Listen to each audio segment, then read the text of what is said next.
Hello, নমস্কার বন্ধুরা। আজকে শুরু করছি সিমন দা বিভর এবং তার লেখা বই দ্য সেকেন্ড সেক্স এর দ্বিতীয় ভিডিও। এই ভিডিওর পরেই আমি এই বইয়ের চ্যাপ্টার ওয়াইজ আলোচনা শুরু করে দেব এবং তারপরে এমসিকিউ দিয়ে দেব। ভিডিওগুলো পরপর দেখবেন, সম্পূর্ণ ধারণা পাবেন। চলুন শুরু করি আজকের ভিডিও। বন্ধুরা, 200 বছর পার হয়ে গেছে। 200 বছর আগের কথা। মাত্র 32 বছরের এক তরুণী 6 সপ্তাহে লিখে ফেলেছিলেন তার 13 পরিচ্ছেদের একটি বিপ্লবাত্মক বই। সেই বইটির নাম ছিল vindication of the rights of women.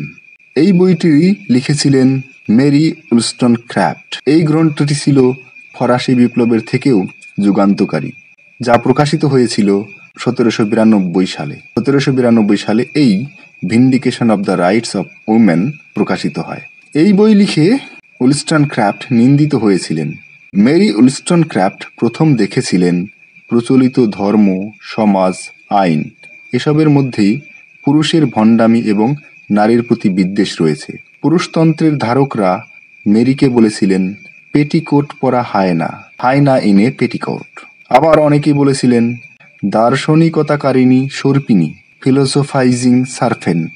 Mary তাদের চোখে ছিলেন নারী মূর্তির অশুভ প্রতীক। মেরিকে বলা হয় নারীবাদের জননী, মাদার অফ ফেমিনিজম। তাহলে বন্ধুরা, এখানে আমরা বুঝতে পারছি যে মাদার অফ ফেমিনিজম বলা হয় মেরি উলস্টনক্রাফটকে, আবার মাদার অফ মডার্ন ফেমিনিজম বলা হয় সিমন দা বিভরকে।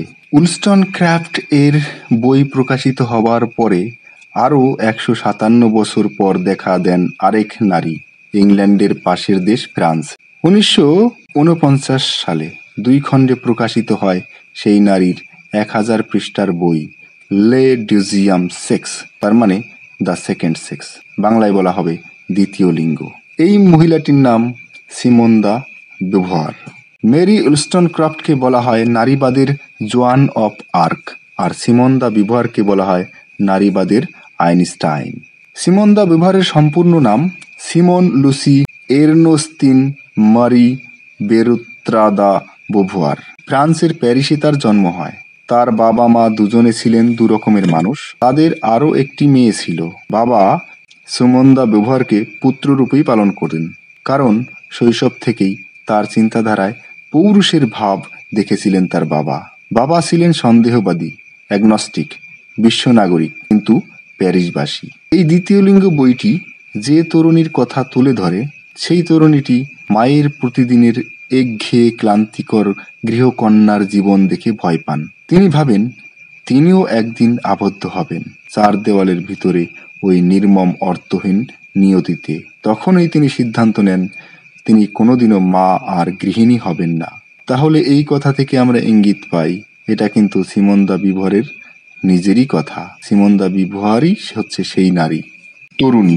1929 সালে 21 বছর বয়সে সাবর্ন বা ইউনিভার্সিটি অফ প্যারিস থেকে তিনি দর্শনশাস্ত্রে বিএ পাশ করেন।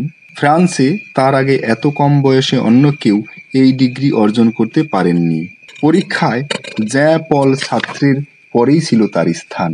সার্ত্রের সাথে তিনি জড়িয়ে পড়েন এক ব্যতিক্রমী সম্পর্কে, প্রেমে, বন্ধুত্বে, যার সাথে তিনি কাটিয়েছেন জীবনের 51 বছর। যারা কখনো ছেড়ে যাননি একে অপরকে, কিন্তু পবিত্র একনিষ্ঠ দেহ ও মনের সতীত্বের বাধ্যবাধকতাও তারা মেনে চলেননি। সার্ত্রের সাথে পরিচিত হওয়ায় বিভোয়ারের জীবন বদলে যায় চিরকালের মতো, যা ছিল 20 শতাব্দীর শ্রেষ্ঠ ঘটনা। শুধু বিভোয়ারের নয়, বদলে গিয়েছিল সার্ত্রের জীবনও। সিমন দা বিভর ছিলেন অস্তিত্ববাদী দর্শনে বিশ্বাসী। She was an existentialist. তিনি সেই দর্শনের অপর হয়ে থাকার মতো নারী ছিলেন না। অপর বলতে এখানে আদার হয়ে থাকবেন সমাজে, তা না।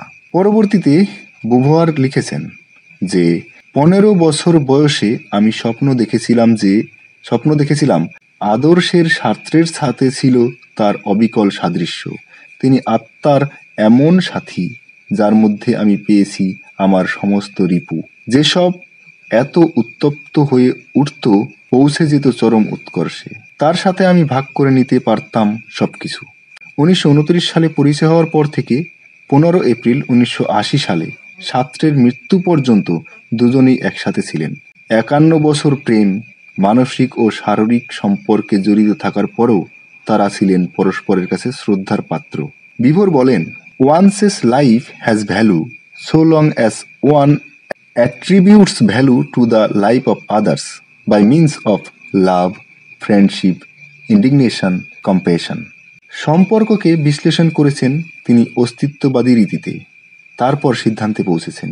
পরিণয়কে বেছে নেননি, কারণ বিয়ে এমনকি একত্র বাস মানুষের জন্য ক্ষতিকর। তাতে সাবজেক্ট বা মূল বদলে যায় অবজেক্টে বা আদারে বা অপরে, আর অপরকে পরিণত করতে চায় কর্মে। 1930-এর দশকের জন্য ব্যবহারের ও ছাত্রের সম্পর্ক ছিল খুবই অসামাজিক এবং অপ্রথাগত। একসাথেও থাকতেন না, কারণ সেটাও এক ধরনের বিয়ে বলে মনে করা হতো। সাধারণত তারা সন্ধ্যায় দেখা করতেন, হোটেলে, বিভিন্ন ক্যাফেতে পরস্পরের লেখা পড়তেন এবং সমালোচনাও করতেন। ছাত্রে কিন্তু দত্তক নিয়েছিলেন একটি কন্যাকে, কিন্তু ব্যবহার তাও করেননি। তিনি ছাত্রের সন্তানের জননীয় হতে চাননি। ব্যবহার পেশা হিসেবে বেছে নিয়েছিলেন শিক্ষকতা। সেটা কোনো বিশ্ববিদ্যালয়ে নয়, একটা মাধ্যমিক বিদ্যালয়ে। দ্বিতীয় বিশ্বযুদ্ধের পর তিনি হয়ে ওঠেন অস্তিত্ববাদী আন্দোলনের প্রধান ব্যক্তিত্ব। 20 শতকের তিনি একজন শ্রেষ্ঠ চিন্তাবিদ। তার প্রজন্মে অন্য কোনো নারী অস্তিত্ববাদী দর্শনের ওপর এতটা প্রভাব সৃষ্টি করতে পারেননি। তিনি বেরিয়ে এসেছিলেন পিতৃতন্ত্রের আরোপিত ধর্ম থেকে। সবসময় সব রকম বুদ্ধিভিত্তিক আন্দোলন এবং অত্যাচারের বিরুদ্ধে সংগ্রামে তিনি অংশ নিয়েছেন।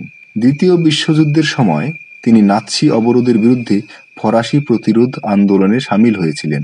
যে অভিজ্ঞতার কথার উপর ভিত্তি করে তিনি রচনা করেছেন লে মাদারে, এটি ইংলিশে হবে লেজ ম্যান্ডারিন্স, যেটি প্রকাশিত হয় 1954 সালে। তার উপন্যাসগুলিতে দেখা যায় অস্তিত্ববাদী দর্শনের উল্লেখযোগ্য সিদ্ধান্ত সমূহ। তিনি দেখিয়েছেন লেখকদেরকে কিভাবে অঙ্গীকারবদ্ধ থাকতে হয় সময়ের কাছে, সময়ের দাবি তাদের পূরণ করতে হয়, সেই পূরণ করাটাই যেন লেখকদের পূর্ব শর্ত। তার লেখা প্রথম উপন্যাস হল ল এভিয়েতে, 1943 সালে প্রকাশিত হয়। এই ল এভিয়েতে মানে হচ্ছে সে থাকতে এসেছে। আর দ্বিতীয় উপন্যাস ব্লাড অফ আদার্স প্রকাশিত হয় 1945 সালে। 1946 সালে প্রকাশিত হয় তার অল মেন আর মর্টাল। 1946 সালে আরেকটি বই প্রকাশিত হয়, নাম লা বেলেস ইমেজেস। তারপর 1970 সালে প্রকাশিত হয় ওল্ড এজ। 1960 সালে প্রকাশিত হয় তার একটি বই, নাম দ্য ইউথ। এটি একটি আত্মজৈবনিক লেখা এবং দ্য ইউথ বইটা উৎসর্গ করা হয়েছিল জা পল সাত্রেকে।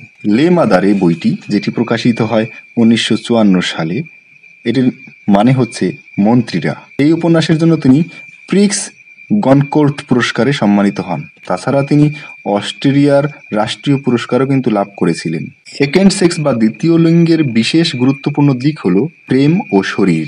তিনি দেখিয়েছেন জ্ঞান ও প্রজ্ঞার সাথে প্রেম, কাম, অশ্রুর কোনো বিরোধ নেই। এই গ্রন্থ হয়ে ওঠে পুরুষতন্ত্রের বিরুদ্ধে নারীদের বাইবেল। মেরি ওলস্টন ক্র্যাফটের ভিন্ডিকেশন বইটি ক্যাথলিক চার্চ অনৈতিক বলে নিষিদ্ধ করেছিল, কিন্তু ব্যবহারের দ্বিতীয় লিঙ্গ বা সেকেন্ড সেক্স নিষিদ্ধ করার কোনো পদক্ষেপ নেয়নি ভ্যাটিকান চার্চ, কারণ ততদিনে পৃথিবী অনেক দূর এগিয়ে গেছে। সিমন দা ব্যবহারের মূল বিষয় মানব সভ্যতায় নারীর অবস্থান, যা তিনি ব্যাখ্যা করেছেন অস্তিত্ববাদী দর্শনের প্রেক্ষাপটে। তার ব্যাখ্যার মূল প্রতিপাদ্য হচ্ছে আমরা মানুষ, কেননা আমরা অতিক্রম করে যাই প্রকৃতিকে। মানুষ হওয়ার অর্থ ক্রমশ বড় হয়ে ওঠা, বিকশিত হওয়া, আবিষ্কার করা, সৃষ্টি করা। জীবনের মূল্য শুধু বেঁচে থাকায় নয়, বরং জীবনকে অন্তহীনভাবে বিকশিত করার মধ্যে। মানব সমাজে আছে দুটি লিঙ্গ, পুরুষ ও নারী। এর মধ্যে পুরুষ বদলে দেয় পৃথিবীর মুখমণ্ডল। সে নতুন যন্ত্রপাতি তৈরি করে, আবিষ্কার করে, সে গঠন করে ভবিষ্যতের। এভাবেই মানুষ পশুর থেকে নিজেকে আলাদা করে তোলে। দা ব্যবহারের মনে করেন প্রজননের মাধ্যমে কেউ মানুষ হয়ে উঠতে পারে না, হয়ে উঠতে হয় সৃষ্টি ও নির্মাণের মধ্য দিয়ে।